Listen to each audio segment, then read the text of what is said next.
और अब आपको दिखाते हैं जीत का विधान बना है महिला सम्मान। बिहार में महिलाओं के लिए योजनाओं की बहार है। नीतीश सरकार महिलाओं के लिए सीएम महिला रोजगार योजना लेकर आई है। इस योजना के तहत महिलाओं को स्वरोजगार के लिए 10,000 रुपए दिए जाएंगे और बड़ी तेजी दिखाते हुए इसके फॉर्म भराने की प्रक्रिया भी शुरू हो चुकी है। लेकिन सपना यह भी दिखाया जा रहा है कि अगर महिलाओं के काम के नतीजे अच्छे रहे तो इस राशि में बड़ी वृद्धि की जाएगी। वहीं महागठबंधन की तरफ से भी महिलाओं के लिए माई बहन मान योजना का ऐलान किया जा चुका है। इधर प्रशांत किशोर भी पीछे नहीं, पेंशन राशि 2,000 रुपए कर देंगे ये वादा कर रहे हैं। लेकिन सबसे बड़ा सवाल ये बरकरार है कि बिहार की साइलेंट वोटर किसकी सपोर्टर?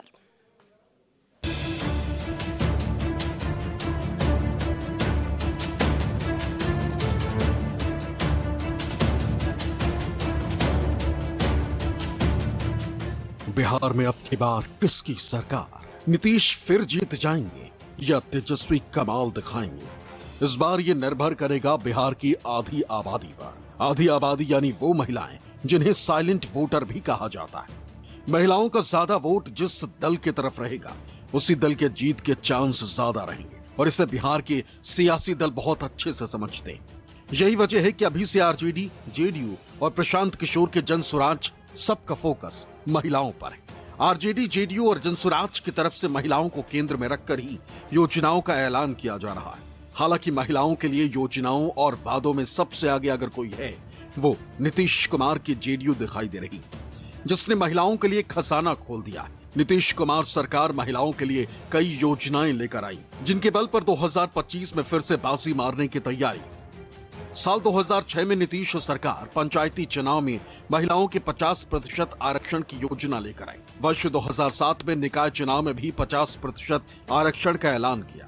नीतीश सरकार ने ही वर्ष 2016 में सरकारी नौकरियों में 35% आरक्षण की व्यवस्था की, जबकि 2025 में नौकरियों में बिहार मूल की महिलाओं को 35% आरक्षण दिया गया। अब चुनाव में नीतीश कुमार महिलाओं के लिए सीएम रोजगार योजना लेकर आए। इस योजना के तहत महिलाओं को 10,000 रुपए मिलेंगे। इस योजना के तहत राज्य के सभी परिवारों की एक महिला को उनकी पसंद का रोजगार शुरू करने के लिए सरकार पहले 10,000 रुपए की आर्थिक सहायता देगी। इसके बाद महिलाओं द्वारा रोजगार शुरू करने के बाद आकलन कर 2 लाख रुपए तक की अतिरिक्त वित्तीय सहायता दी जाएगी। ये पूरी प्रक्रिया डीबीटी के माध्यम से होगी ताकि पैसा सीधे खाते में पहुंचे और पारदर्शिता बनी रहे। इस योजना के तहत महिलाओं को अपने मनपसंद रोजगार की शुरुआत करने में आर्थिक मदद और प्रशिक्षण दिया जाएगा। इस योजना को लेकर नीतीश कुमार ने हाल ही में घोषणा की। अगर हम करेंगे तो इससे हमको आगे बहुत लाभ होगी, जिससे हम आगे कुछ कर भी सकते हैं।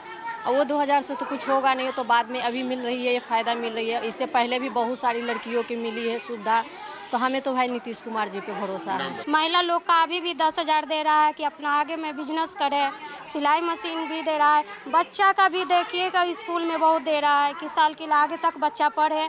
अभी तो हम लोग का नीति से नीतीश सरकार की सीएम महिला रोजगार योजना के लिए फॉर्म भराने की प्रक्रिया शुरू भी की गई। इस काम में सोमवार से जीविका दीदियों को लगाया गया, जो पंचायतों में जाकर महिलाओं से फॉर्म भरा रही। इस योजना का उद्देश्य चुनाव से ठीक पहले महिला वोटर्स को अपने पाले में करना है और इसी तरह की महिलाओं के लिए महागठबंधन की तरफ से भी योजनाओं का ऐलान किया गया। महागठबंधन की तरफ से महिलाओं के लिए माई बहन मान योजना का ऐलान किया गया। इस योजना के तहत बिहार की महिलाओं को 2500 रुपए प्रतिमाह दिए जाएंगे और इसलिए भी फॉर्म भरवाने की प्रक्रिया शुरू की है ताकि महिलाओं को समय रहते पाले में लाया जा सके। ये लोग हड़बड़ाए लोग हैं, क्योंकि ये लोग जानते हैं जो तेजस्वी कहेगा वो करेगा। उसलिए राष्ट्रीय जनता दल द्वारा हमारे बहादुर कार्यकर्ता जो हैं लोगों के पास पहुंच रहे हैं, डोर टू डोर फॉर्म भरवाया जा रहा है। सरकार बनते ही जो योजना हम लोग ला रहे हैं उसको हम लोग लागू करेंगे, लोगों को फायदा होगा।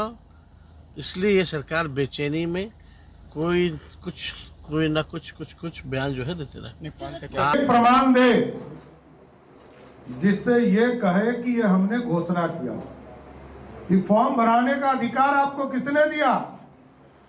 लोकतंत्र में सरकार होता है और सरकार को ही नजरअंदाज करके आप फॉर्म भराएंगे तो पुलिस अपना काम करेगी, कानून अपना काम करेगी और जो लोग आपराधिक के तरह कार्य करेंगे उनके खिलाफ पुलिस या एक्शन जरूर किया जाए। बीजेपी का आरोप है कि आरजेडी गलत तरीके से महिलाओं से फॉर्म भरवा रही, जो कानूनी तौर पर गलत है। इसके खिलाफ एक्शन की बातें हो रही, लेकिन तेजस्वी यादव ने साफ कर दिया कि वो सरकार बनने पर महिलाओं को सम्मान राशि देने के लिए फॉर्म भरवाना जारी रखेंगे। लेकिन इस मुद्दे पर महागठबंधन की घेराबंदी शुरू हो गई। अब योजना बनी नहीं, कौन विभाग लागू करेगा वो तय नहीं है, न उसकी प्रक्रिया क्या होगी ये तय है।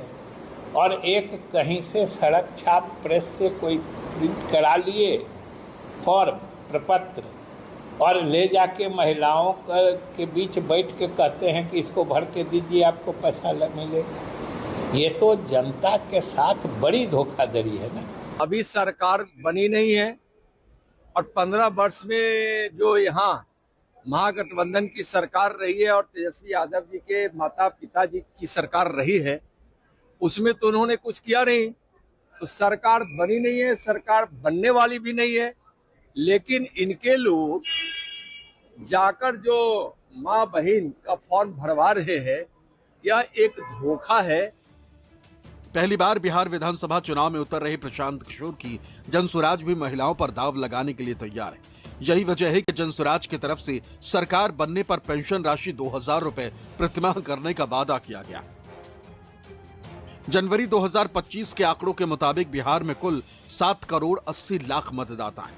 इनमें पुरुष मतदाता 4 करोड़ 7 लाख, जबकि महिला मतदाता 3 करोड़ 72 लाख।